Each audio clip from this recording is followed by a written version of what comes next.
Hello and welcome to the How Not to Screw Up Your Kids podcast, the Bucket Emptying Episodes.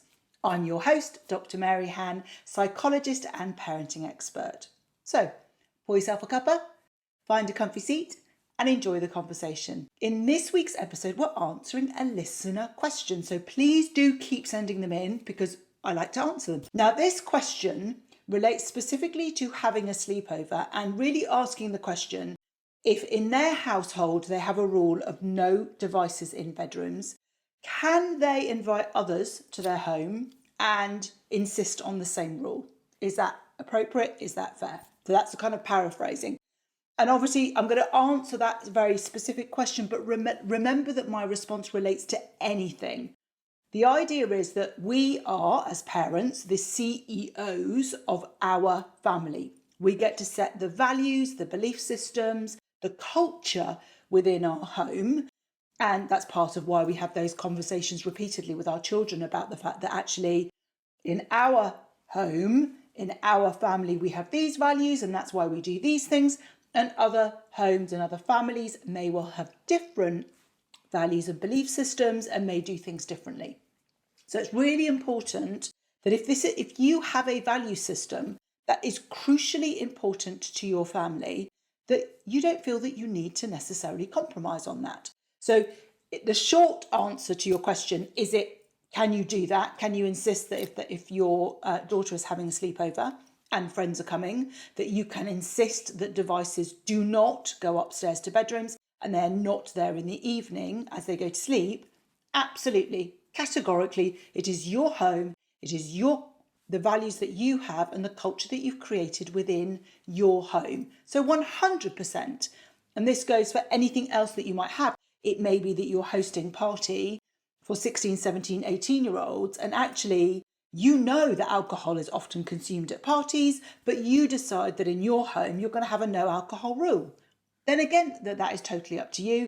In the same way as you may then choose to have a completely different value that actually, I know they're going to be drinking it, I know they're going to be sneaking it in, so I'm going to choose to say that it's okay, but I'm going to set specific limits.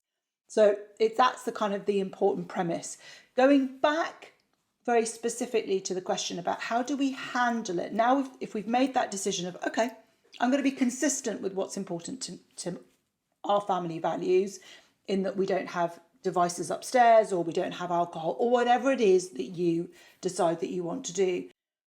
How we go about tackling that, I think, is a really crucial and important piece to make sure that actually the values that you have within your family are also respected and that they're communicated them, in my view, ahead of the time, really, so that everyone knows what's to be expected. So I think the first thing that you have to do is have a conversation with your child. So I'm going to talk through very specifically the question that's come in around not having devices for a sleepover up in bedrooms. So the first thing to do is really to have a conversation with your daughter and say, really excited about the sleepover, it's going to be really great, but remember that in our home we have this rule that we don't have devices in bedrooms. So let's talk how this might play out in practice when you have your friends over. So it's really important to us that we continue to observe and respect that particular boundary within our family home. Now, we understand that your friends have got electronic devices, but it's really important that we make it clear from the outset that we're not going to have those devices. So it's really having a conversation with your child to get them on board as to the consistency of that rule and how it's going to be applied in the scenario that you're looking for.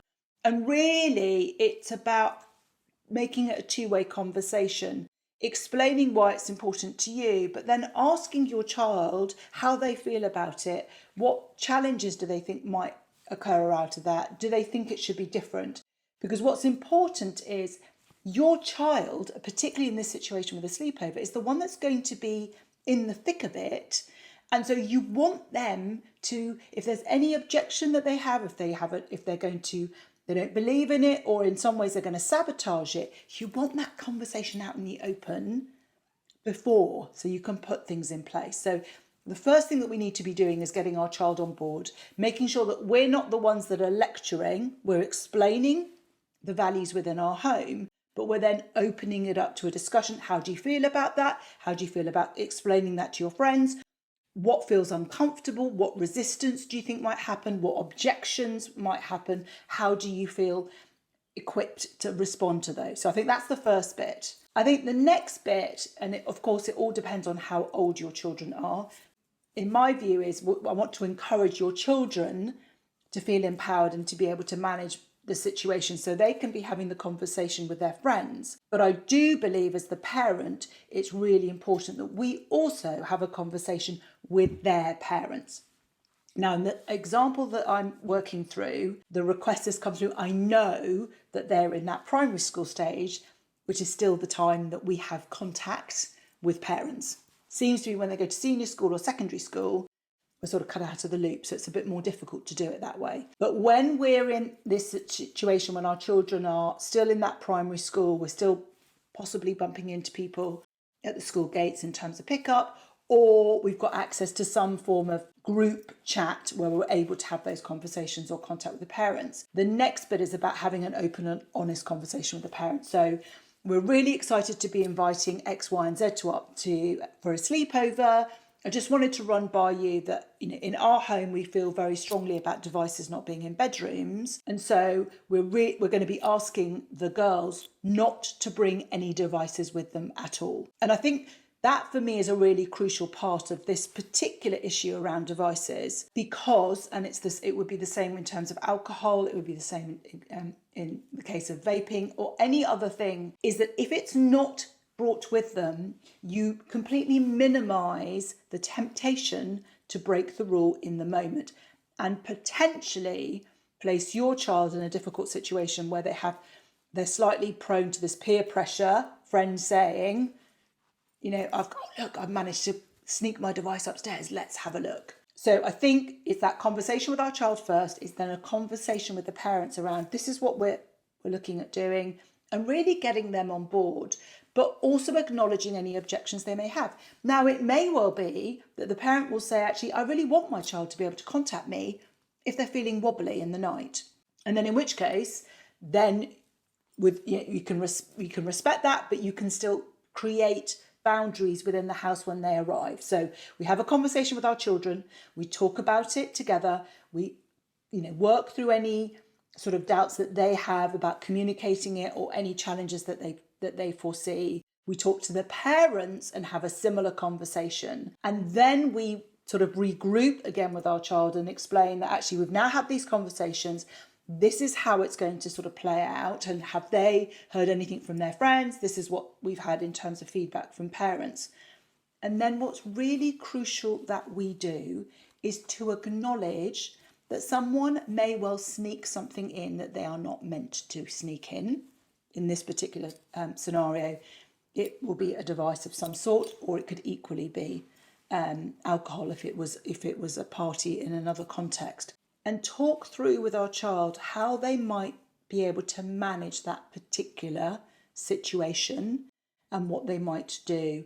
Because the reality is if something has been snuck in, they are going to be presented with a challenge. They're going to be presented with that challenge of what might their peers think if they say, well, you can't do that.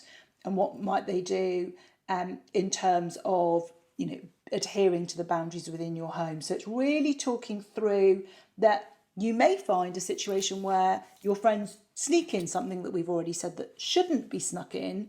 How might we tackle that particular situation? And it may be that your child feels fully equipped and brave enough and courageous enough to say to their friend, we're not meant to be doing that.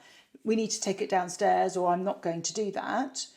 But equally, it could be that your child feels really overwhelmed and actually doesn't know how to tackle it. And so you may create some form of code word, some way of them being able to let you know that those rules in some ways have been compromised and they could just do with a little bit of extra help and support.